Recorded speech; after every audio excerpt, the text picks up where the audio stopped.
Hello guys, welcome to my channel engineering technology. हमारा engineering drawing का lecture number 4। Already हम जो lecture 3 cover कर चुके हैं उसमें basics of engineering drawing, lettering और टाइप्स ऑफ लाइंस ये कवर कर चुके हैं। अब हम आगे चलते हैं 3D प्रोजेक्शन की तरफ। 3D प्रोजेक्शन में आइसोमेट्रिक प्रोजेक्शन है, ऑब्लिक प्रोजेक्शन है और डायमेट्रिक प्रोजेक्शन है। सबसे पहले तो देखते हैं जो 3D प्रोजेक्शन खुद क्या चीज़ है। 3D प्रोजेक्शन ये है कि जब हम किसी चीज़ का अक्स लेते हैं तो इस प्रोसेस को प्रोजेक्शन कहते हैं।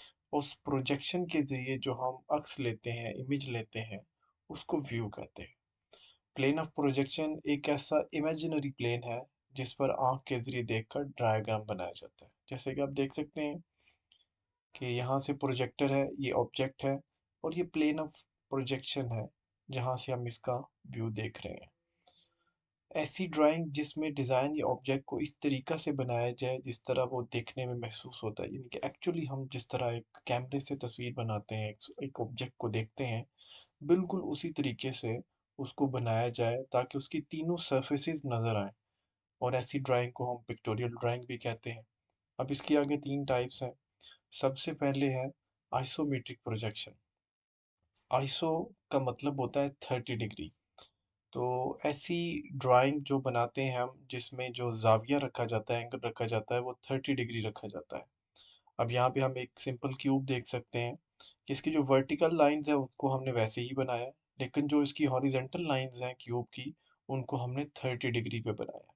ये भी 30 डिग्री पे है और ये भी 30 डिग्री पे है, इसी तरीके से ये भी 30 डिग्री पर है।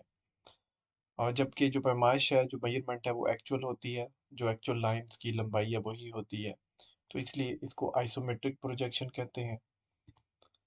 एक है oblique projection. Oblique means 45 degree. जैसे हमारी सेक्शन लाइन जो है वो 45 डिग्री पे लगाई जाती है। इसमें क्या होता है, जो ऑब्जेक्ट की वर्टिकल लाइंस है उनको तो एज इट इज़ वर्टिकल लगाया जाता है, और जो कुछ हॉरिजेंटल लाइंस होती हैं वो एक साइड की, उनको बिल्कुल प्लेन सीधा लगाया जाता है हॉरिजेंटली 0 डिग्री पर। जबकि एक साइड की जो लाइंस हैं या एक फेस जिसको हम कह सकते हैं, उसको 45 डिग्री पे लगाया जाता है। अब यहाँ पे आप देख सकते हैं कि अगर ये 10 है तो ये 5 है। मीन्स कि हमने इसकी जो लंबाइयाँ हैं वो भी हाफ करनी होती हैं। तो ये ओब्लीक प्रोजेक्शन है।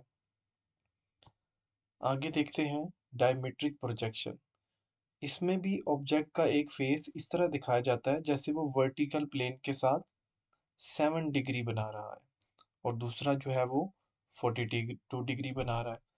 और जो 42 डिग्री वाला है वो एक्चुअल लंबाई का हाफ दिखाया जाता है। तो ये डायमेट्रिक प्रोजेक्शन है। मोस्टली जो ज़्यादा यूज़ होती है वो आइसोमेट्रिक प्रोजेक्शन यूज़ होती है, क्योंकि लोग इसको बड़ा कन्वीनियंट समझते हैं, बड़ा आसान समझते हैं इसको देखने में, क्योंकि इसमें जो दोनों फेस हैं, जैसे ये वाला फेस और ये वाला फेस, ये एक जैसे नज़र आ रहे हैं। तो मोस्टली ये वाली प्रोजेक्शन जो है वो ज़्यादा यूज़ की जाती है। इसी के साथ हमारा जो 3D प्रोजेक्शन का टॉपिक है वो ख़त्म होता है। एक नई वीडियो के साथ दोबारा आपके पास आएंगे। तब तक के लिए गुड बाय।